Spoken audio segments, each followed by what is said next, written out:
In less than an hour, House and Senate negotiators will start negotiating to try to hammer out an agreement on financial reform. There are big differences still between the House and Senate versions, everything from new rules for stockbrokers to consumer protection and new limits on the big investment banks. Joining us now, Republican Senator Judge Gregg, a member of the Bill's Conference Committee. Senator, you've got some Andrea. big objections so far to the way this bill is shaping up. What are your big issues? Well, I think the bill's going to reduce our ability to create credit in this country and thus affect job creation in Main Street rather directly. The derivatives language is really not workable, and that derivatives are, whether you like them or not, critical to our ability to have a liquid credit market and have manufacturers in America be competitive internationally. The Consumer Products Division is, I think, going to end up being counterproductive to safety and soundness. You've got the issue of capitalizing banks, which is an important issue, but it really shouldn't be done legislatively the way this is being done, because in this bill, I'm afraid it would lead to a number of mid-sized banks being forced into some sort of strict situation that they couldn't afford and thus possibly closing, costing the taxpayers more. There are a lot of problems here. On balance, the bill has some good sides, but on balance, the bill, I think, will end up affecting job creation here in America and affecting Main Street and definitely contracting the availability of credit. And as you know, one of the unique strengths and geniuses of our country is that we're a place where if you're an entrepreneur and you're a risk taker, you can usually find capital and credit to back you up. And we need to keep that advantage that we have over the rest of the world. But aren't there very good arguments from a lot of experts who say, for instance, that you've got to have more capital requirements, that capital requirements for at least the big banks is exactly what you didn't have, and that would force them to take fewer risks and to analyze risks better and prevent what happened almost 2 years ago? That's absolutely true. We do need more capital requirements, but the capital requirement decision should be left to the prudential regulator who's responsible for that banking system. But the regulators failed us. Well, the regulators failed us, but weren't demanding. I mean, if you don't require. But the Congress also failed us, Andrea. And to just arbitrarily pick a number and say that trust assets can't be used to basically be accounted towards capital creates a situation where middle-sized banks are going to be put under a lot of pressure. I don't think we should. We clearly need more capital in our banking system. That's a critical element, and we need more capital and liquidity and margins in the derivative system. But as a practical matter for the Congress to simply set an arbitrary number, I don't think that's the way to do it. I think you direct the regulators to get the capital adequacy numbers up.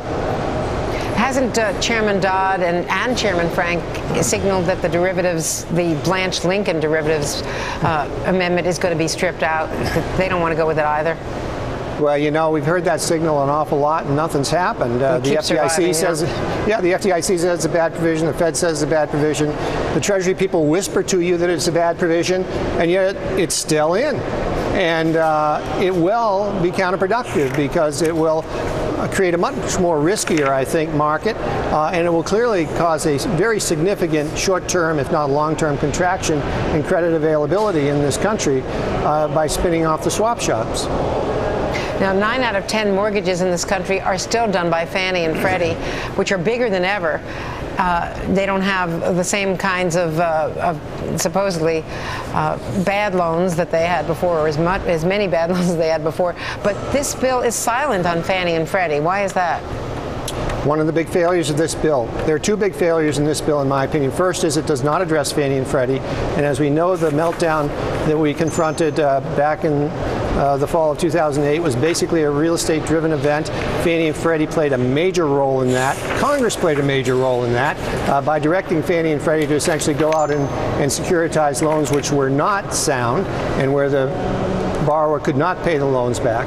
We need to do something about Fannie and Freddie because the taxpayers of America are on the hook for almost $500 billion relative to Fannie and Freddie's debts, and we ought to at least bring that on budget and tell the taxpayers of America how big our liability is there. And more importantly, we should get Fannie and Freddie off of having the taxpayer basically insure their securitization activities.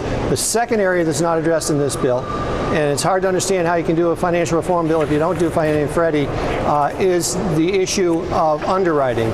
I mean, the basic problem here was that we were making loans across this country on assets which weren't worth the value of the loan being made to people who unfortunately didn't have the ability to pay the loan back when the interest rates reset, because the originator of the loan didn't care what the value of the asset was or whether the person could pay it back, because they were just getting the fees for making the loan, and then they were selling them into the market, having them securitized by Fannie and Freddie. We have, in order to really address the underlying problem, we should have addressed obviously the issue of underwriting and Fannie and Freddie. Again, this bill fails to do both. Now, Senator Gregg, I know you're not seeking re-election, but my sources in New Hampshire have just sent me New Hampshire Magazine with an editorial saying, why not judge Gregg for president? Would you consider a draft? Would you think about running for president? No. I think I've done my elective office, and I'm going to move on, do something I hope interesting and challenging. But running for president isn't one of the things on my list, to be very honest with you. Okay. I appreciate the thought. Well, just want to throw it out there. Thank you. Thanks so much, Senator Gregg. Good luck with this conference today. I think you're going to have an interesting couple of weeks there as you try to hammer this thing out before the July 4th recess. Thanks. Well, I hope we can get something a little better. Thank you. Okay. And coming up next.